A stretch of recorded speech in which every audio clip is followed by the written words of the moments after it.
tapos arthritis lagi. Ngayon, awa ng Diyos, wala na akong maintenance, hindi na ako minom sa high blood. Normal talaga ang blood pressure ko Pero lagi. isang patunay na hindi talaga hadlang yung age kung talagang may goal ka.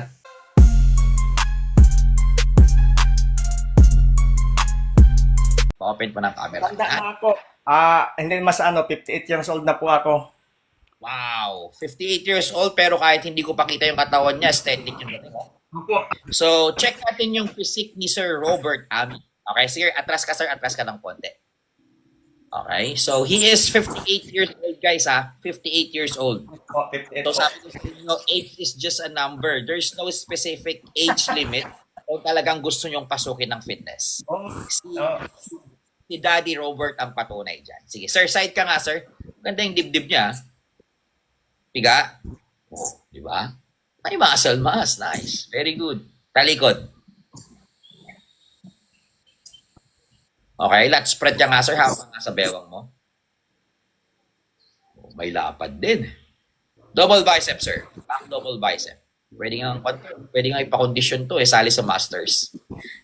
Kita nyo? Okay yung katawan ni sir, Isang harap pa nga, sir. Isang harap. Patingin nga po ng traps ninyo, sir. Front double bicep nga po.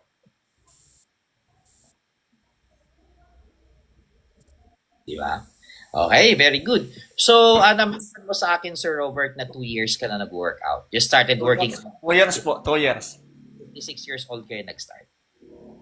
Sir, since karamihan ng mga fini-physique check ko dito, sobrang bata. This time, nag-physique ako ng nasa 50-ish. So, tanungin ko, ano naman po yung yung humikayat sa inyo na pasukin ulit ang fitness at age of 56 years old? Yung kaibigan ko po, siya pong naghikayat talaga sa akin. Dahil nung una, 90 kilos po ako, malaki yan. Tapos ngayon, awa ng Diyos na nag-umpisa ako, diet, 3 months, kamuti lang po ang hapunan ko, no rice. May may ulam, pero no rice, 3 months. Nagawa ko yon. Tapos yun, tuloy-tuloy, nag-workout, normal na yung workout ko. Every week, siguro 4 times to 5 times kung mag-gym pag walang work. Tapos, yun, tuloy-tuloy dahil ang advice ng instructor ko na tuloy-tuloy lang para sabi ko gusto ko lang bumaba yung timbang ko ngayon. 69 kilos na lang ako. Nag-start ka, anong timbang mo, sir? Anong timbang mo nung nag-start ka? 90. 90 to 69. So, parang nakapag-lose siya ng 21 kilograms. Oh, take note of that, at the age of 56 years old, si tatay, alam natin, aminin natin, medyo mabagal na talaga yung metabolism niya. Kasi nagkakaedad na tayo. Pero, isang patunay na hindi talaga hadlang yung age. Kung talagang may goal ka, check nyo si tatay, nakapag-lose siya ng 21 kilograms and have that kind of physique at age of 58 years old. So, sa mga nagtatanong, pwede ko ba mag-workout? Lagi nga ako na pag nag-live ka, nandun ako sa lang, hindi ako maka-up dahil sabi ko, talaga hindi ako maka-up talaga kay Idol Pasensya na, sir. Anyways, so napaka-solid nung naging transformation mo. So, ngayon, sir, anong current goal mo sa katawan mo? Yung ma-maintain ko lang tong ko, tapos yung gusto ko nga mag-75 ako kilos, talagang ayaw na kahit anong kain ko dahil minsan 4 na beses ako kumakain, wala nang limit sa kain, hindi na ako tumataba dahil yung workout ko normal na. Okay. So, sige, sir. So, ibig sabihin, gusto mo na lang i-maintain or as much as possible makapag-add ka na at least 4 more kilos. Ang pa nito, Idol, walang iniinom na lang. Minsan bumibili ako ng whey protein, yun lang talaga ang iniinom ko. O yun talaga ang kagandahan talaga, normal lang talaga. Walang kain lang talaga. Kain lang. So, sir, may mga maintenance ka? Gamot?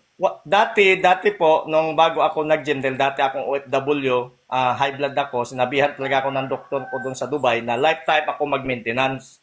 Awa ng Diyos, nung hinikayat ako ng best friend ko na mag-gym, mula nung nag-gym ako, nung nag-start ako, tuloy-tuloy pa yung maintenance ko. Tapos arthritis lagi. Ngayon, awa ng Diyos, wala na akong maintenance, hindi na ako minom sa high blood. Normal talaga ang blood pressure ko lagi. Diba? Yung sinasabi ko sa inyo, napakalaking bagay talaga na mapasok natin yung fitness. Unang-una, if you are a responsible fitness enthusiast, unang-una magiging responsable ka sa workout mo Pangalawa, magiging responsable ka sa mga pagkain na pinapasok mo. Tama po, So, tama. yan yung mag-aayos dun sa lifestyle mo.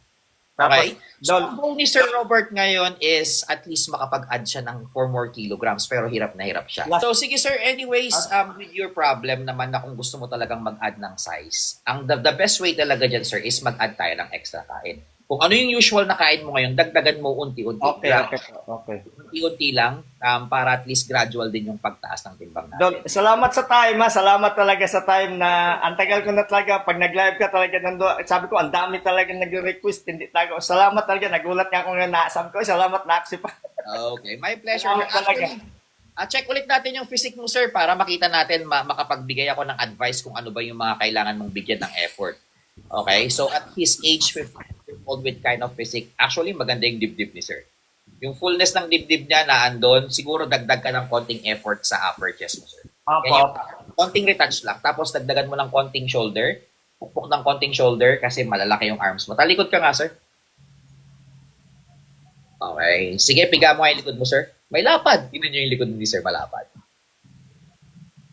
Lat spread, sir. Hawak ka sa bewang mo.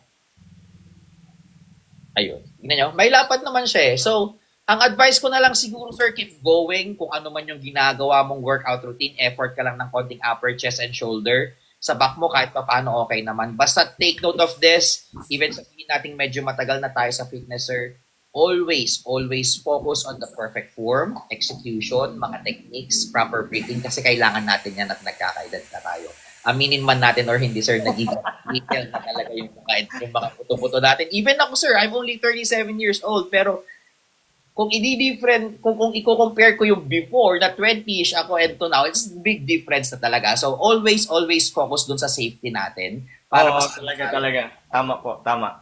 Dol, maraming salamat sa time ha. Maraming salamat. No problem, Maraming sir. salamat talaga. My pleasure po and lagi po kayong mag-iingat and sana mabalikan nyo ako after couple of months para ma-check ulit natin. Sige po. Ingat po, ingat idol. Maraming salamat po. Maraming salamat. Thank you.